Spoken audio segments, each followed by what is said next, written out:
Howdy YouTube. No, that's not a monolith you're looking at. This is a modification to the Yong Heng PCP air pump. You find them on eBay. They're about $325. They do 4,500 PSI. They're actually pretty good. I actually took the plunge and said, you know what, let's do it. And I went ahead and I bought it for my bullpup and my Discovery. I have the Benjamin Bulldog and the Discovery. And it fills the Bulldog in about, say, 25 seconds. And the Discovery fills up right around 20 seconds. So I'm not running the pump very long.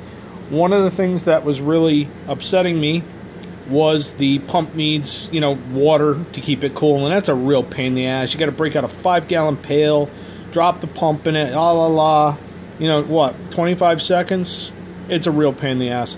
So here's a solution for the pump. And basically what you got here is you have a drip can. I got it off of eBay. It was $16. They have them in colors. If you want to spend $30, that's great. But I'm not going to do that. I spent 16 bucks. Now the Yong Heng pump, they do not want you to go over 65 degrees Celsius with the water. So what I did was I ordered this out of Europe. There's a 40 degrees Celsius thermometer, and I think that's enough safety margin for the pump. If I keep an eye on it, if it hits 40 degrees Celsius, I let it run for another half a minute if I had to, and then shut her down. But basically what we got here is we got a liter of water, and it's very simple to modify this. So one of the things that I did, it's almost too simple to modify it, kind of like China wanted it to be there. Inside you got a bar. I don't know if you could see this because I'm in the process. You have to cut it out. Just cut it out with a Sawzall. That's what I did, just Sawzall the side back. Who cares what it looks like inside? You're never going to see it. But you put the pump, the water pump, way down the bottom there, if you could see it here. I'll try to get some more light in there for you. All right, you can see the water pump in there. And it just so happens that the hose that they give you is exactly, if you look inside here, that diameter. It fits snugly in here. So what I did was I took a drill and I just drilled out the other side so it's exactly the same diameter as this end here. And the reason why I did that is this. Instead of coming over the top, all right, I went in through it, and it creates a watertight seal here, so you got no leaks. And here I put a filter, but it was more for a flow meter, so I could see the water actually traveling, and if the pump stopped I could actually watch it. I drilled a small hole in the side here, and for now I just threw a little bit of epoxy in there. And this hole down here leaks simply because of the fact that when you drill out that, or when you Sawzall out the bar inside, there's one extra hole, but I just put the same screw they gave me in a washer, a rubber washer, and there you go. And the nice thing is you got a drain on the bottom here, where you could just remove this, drain the water out, and this whole unit will look like this when it's done. So you're looking at it like this, the top unscrews. You could fill it here, or you could you take the top off with thumb screws. I thought about that and I said, nah, that's foolish. What I'll do is I'll basically leave it like this. There's the output.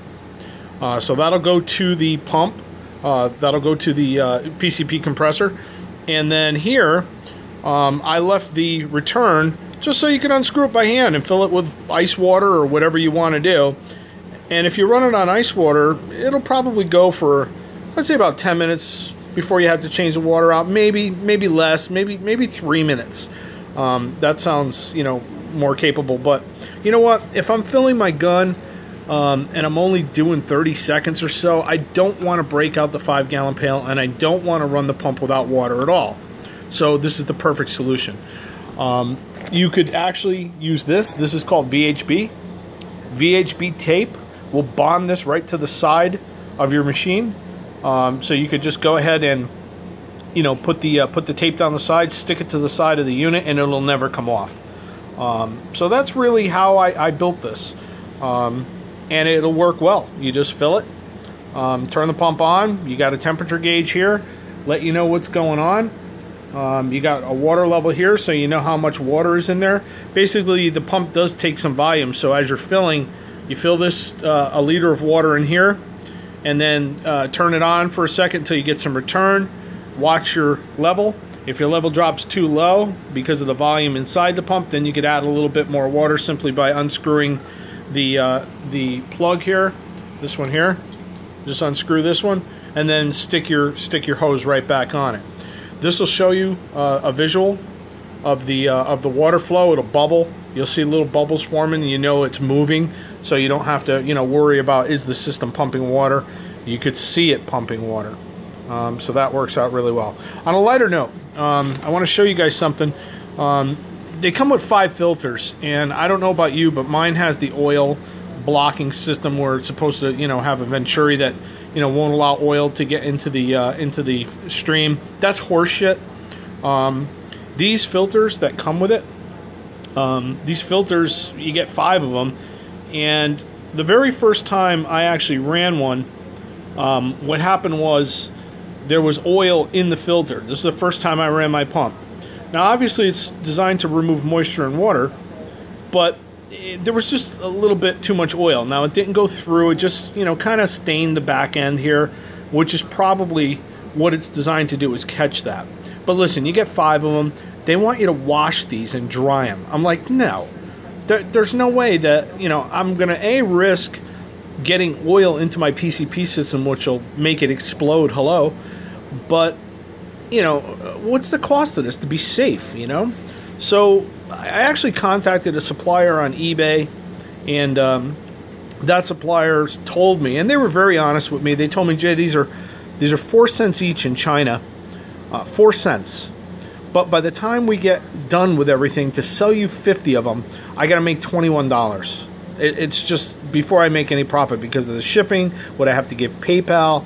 So as you could see, they're very expensive when you go that route. If you buy them directly from China, they gave me a link. You can get them for $18 per 50. So what I did was I made it worth the seller's while. I said, you know what? Listen, give me several hundred of them. So if you haven't invested in these filters, I would suggest getting a big old bag of them, a couple $100 worth. Not even a couple $100. It's like $80 got me 300 of them. So no big deal. To be safe, I value my life more than $80 for a filter.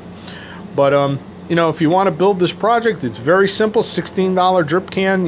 Just search on eBay aluminum canister. You will find a overfill canister. This is for cars, for oil. It basically puts itself together. Everything is just so made to do this. The work was just simple, and it doesn't look good. It'll look good with the pump. Yes, you can get the blue one, you can get the red one, you can get the green one if you want to spend $30 for powder coat, which I don't want to do. I mean, if I really cared about it being blue, like indicating that it's a water source, I'll paint it. But other than that, that's basically what you do. Very easy to work with, and you could build this in probably 2 hours. So enjoy that, okay? And I hope that helps out with your pump. Take care.